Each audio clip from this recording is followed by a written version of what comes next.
విజయవాడ నడిబొడ్డున 4 ఎకరాల ఆర్టీసీ భూమి ఉంది. టీడీపీ జనసేన కూటమి ప్రభుత్వం జియో 137 ద్వారా ఈ భూమిని లూలు సంస్థకు 98 సంవత్సరాల లీజుకి ఇచ్చింది. ఈ భూమి మార్కెట్ ధర కనీసం 400 కోట్ల రూపాయలు ఉంటుంది. ఆ స్థలంలో 156 కోట్ల రూపాయల పెట్టుబడితో లూలు మాల్ కట్టబోతోంది. అంతేకాకుండా మొదటి 3 సంవత్సరాలు ఈ భూమి మీద అద్దె చెల్లించాల్సిన అవసరం లేదు. 400 కోట్ల రూపాయల భూమిని లూలుకి కేవలం 25 కోట్లకే కట్టబెడుతుంది మన మంచి ప్రభుత్వం. లూలు ఇదే భూమిని బ్యాంకులో తాకట్టు పెట్టి అప్పు తెచ్చి మాల్ కడుతుంది. నయా పైసా పెట్టుబడి లేదు, రిస్క్ లేదు. లూలు యజమానికి కోట్ల సంపాదన.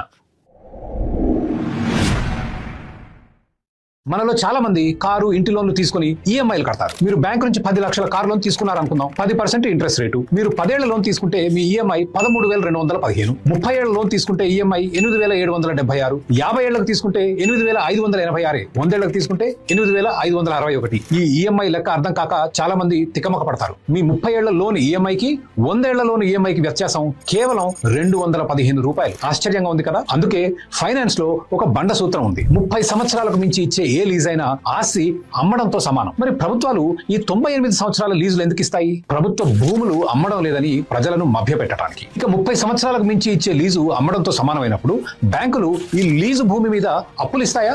బేషుగ్గా ఇస్తాయి. మన ఇల్లు కుదవబెడితే బ్యాంకులు లోన్లు ఎట్లా ఇస్తాయో లీజు ఒప్పందాన్ని కుదవపెట్టుకుని బ్యాంకులు రుణాలు ఇస్తాయి. ఆర్బీఐ అంతర్జాతీయ జాతీయ అకౌంటింగ్ రూల్స్ లీజ్ మీద ఇచ్చే లోన్లకు అభ్యంతరం చెప్పడం లేదు. ఇక లూలుకి మాల్ ఆస్తులు తాకట్టు పెట్టి లోన్లు తీసుకోవడం షరా మామూలే. ఉదాహరణకు లక్నో మాల్ మీద 945 కోట్ల అప్పు తీసుకుంది లూలు. కొచ్చి మాల్ మీద 400 కోట్లు. ఇలా మాల్స్ మీద దాదాపు 3,500 కోట్ల రూపాయల అప్పు తీసుకుంది లూలు. ఇక ఇప్పుడు స్కామ్ వివరాల్లోకి వెళ్దాం.